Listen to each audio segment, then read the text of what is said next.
নমস্কার সবাইকে। আজকে আমি তোমাদের সাথে মাটনের একটা রেসিপি শেয়ার করব। এটা কিন্তু গরম ভাতের সাথে খেতে দুর্দান্ত লাগে। আর যেহেতু আমি এটা আজকে প্রেসার কুকারে বানাবো, তার জন্য সময় এটা খুব কম লাগে। আর আলু দিয়ে একদম খাসির মাংস এরকমভাবে একবার বানিয়ে দেখবে, তোমাদের ভীষণ ভালো লাগবে।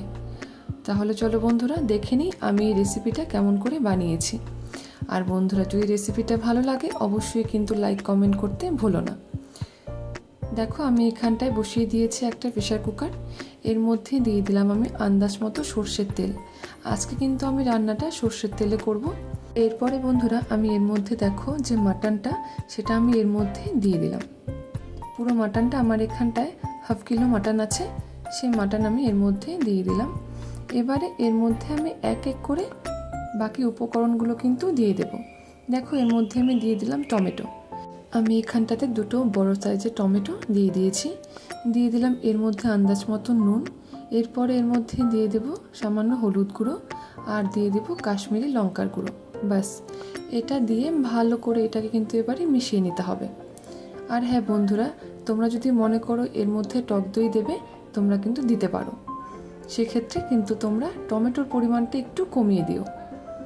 এরপরে আমি দেখো ঢাকনা লাগিয়ে এটাকে এবার 2 থেকে 3টা আমি সিটি মেরে নেব। এরপরে দেখো বন্ধুরা, আমি একটা কড়াইয়ের মধ্যে সামান্য সাদা তেল দিয়ে এরপরে এর মধ্যে আমি আলুগুলো দিয়ে দিয়েছি। একটু বড় বড় কেটেছি আলুগুলো। এর মধ্যে দিয়ে দিলাম কালারের জন্য একটু হলুদ গুঁড়ো। এবার হলুদ গুঁড়োটা দিয়ে আলুগুলোকে খুব লাল লাল করে কিন্তু ভেজে নিতে হবে।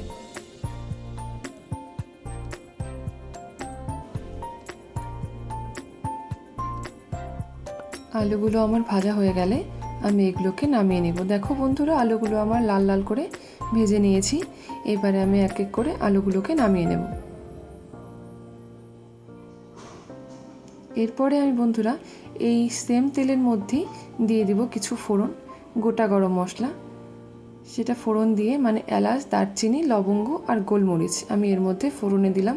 এরপরে আমি এর মধ্যে দিয়ে দেব মাটনের যে চর্বিটা আছে, সেটাকে দেখো আমি অল্প কেটে নিয়েছি ছোট ছোট করে, সেটাই আমি এর মধ্যে দিয়ে দিলাম। দিয়ে এবারে খুব ভালো করে কিন্তু এটাকে ভাজতে হবে। একটু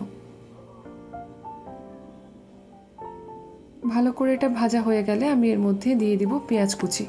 আমি এখানটায় বড় সাইজের 2টো পেঁয়াজ নিয়েছি, সেটা আমি ভালো করে মিহি করে কুচিয়ে নিয়েছি, সেটা আমি এর মধ্যে দিয়ে দিলাম। এবারে পেঁয়াজটাকে কিন্তু খুব ভালো করে ভাজতে হবে, একদম লাল লাল করে পেঁয়াজটাকে ভাজতে হবে। বন্ধুরা, পেঁয়াজটা যত ভালো করে ভাজা হবে মাটনটা কিন্তু খেতে অত ভালো হবে, একটা সুন্দর সেন্ট হবে মাটনটাতে। দেখো পেঁয়াজটাকে আমি লাল লাল করে দেখো ভেজে নিয়েছি। এরপরে বন্ধুরা এর মধ্যে আমি দিয়ে দিলাম 2 চামচ আদা, রসুন আর কাঁচা লঙ্কা বাটা। ভালো করে দিয়ে এটাকে এবার খুব ভালো করে কষাতে হবে। ভালো করে কষানো হয়ে গেলে আমি এর মধ্যে দিয়ে দিব আন্দাজ মতন হলুদ গুঁড়ো। হলুদ গুঁড়োর পরে এর মধ্যে আমি দিয়ে দিব আন্দাজ মতন জিরের গুঁড়ো, ধনে গুঁড়ো দিয়ে খুব ভালো করে এটাকে কিন্তু এবারে মিশিয়ে নিতে হবে। দেখো আমি এটাকে খুব ভালো করে মিশিয়ে নিচ্ছি। যতক্ষণ পর্যন্ত না এর কাঁচা গন্ধটা চলে যাচ্ছে আমি কিন্তু এটাকে ভেজে নেব। দিয়ে দিব এর মধ্যে সামান্য একটু জল, যাতে মশলাটা লেগে না যায়। ভালো করে জলটা দিয়ে আমি দেখো আবারও মিশিয়ে নিচ্ছি এটাকে। এরপরে আমি এর মধ্যে দিয়ে দিলাম ঝাল লঙ্কার গুঁড়ো। এটা দিয়ে আমি 1 চামচের মতন দিয়েছি। ঝালটা কিন্তু তোমরা তোমাদের আন্দাজ মতন দেবে। খুব ভালো করে দেখো মিশিয়ে নিচ্ছি। সাইডে দেখো বন্ধুরা, আমি যে প্রেসার কুকারে মাটনটা সেদ্ধ করতে বসিয়েছিলাম সেটা আমার একদম ভালো করে সেদ্ধ হয়ে গেছে। তোমাদেরকে আমি দেখাচ্ছি খুলে। দেখো আমি কিন্তু কোনো রকম জল কিন্তু এর মধ্যে ব্যবহার করিনি।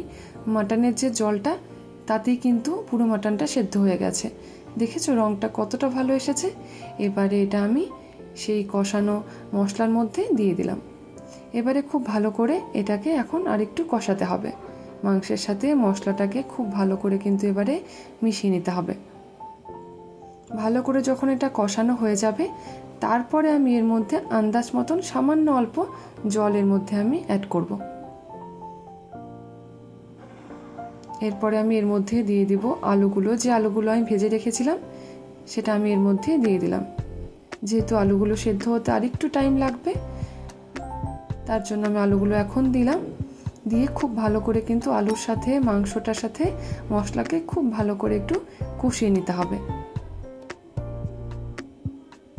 ভালো করে কষানো হয়ে গেলে দেখবে এর থেকে খুব সুন্দর একটা তেল ছাড়বে আর রঙটাও খুব সুন্দর আসবে। আমি কিছুক্ষণ ঢাকা দিয়ে এটা দেখো রেখে দেব, তাহলে আলুগুলো আমার একদম প্রপার সিদ্ধ হয়ে যাবে। দেখো আমার কিন্তু এটা খুব ভালো কষানো হয়ে গেছে, তোমরা দেখতেই পাচ্ছ। তেলটাও দেখো কত সুন্দর ছেড়ে দিয়েছে। আমি এর মধ্যে দিয়ে দিলাম সামান্য একটু জল।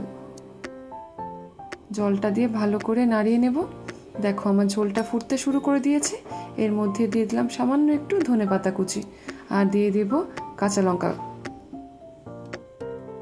ধনেপাতাটা একদম অপশনাল, তোমাদের যদি ভালো লাগে তোমরা দেবে, যদি তোমাদের ভালো না লাগে তোমরা কিন্তু এটা নাও দিতে পারো। দেখো আমি সব কিছুকে এবারে খুব ভালো করে আর একটু মিশিয়ে নিচ্ছি। আমার মাটন প্রায় একদম রেডি। শুধু নামানোর আগে সামান্য একটু আমি গরম মশলা দিয়ে আমি এটাকে বাস নামিয়ে নেব। দেখতে পাচ্ছ বন্ধুরা, এটা দেখতে কতটা ভালো লাগছে। এটা খেতেও কিন্তু বন্ধুরা দুর্দান্ত হয়। তোমরা এরকমভাবে মাটনটা একবার বানিয়ে দেখো, তোমাদের কিন্তু ভীষণ ভালো লাগবে। গরম ভাতের সাথে খেয়ে দেখবে খালি একবার, দুর্দান্ত লাগবে খেতে। দেখো আমার ঝোলটা একদম রেডি। আমি সামান্য একটু গরম মশলার উপর দিয়ে দিলাম। রেডি হয়ে গেছে আমার মাটন। এটা আমি এবারে নামিয়ে নিচ্ছি।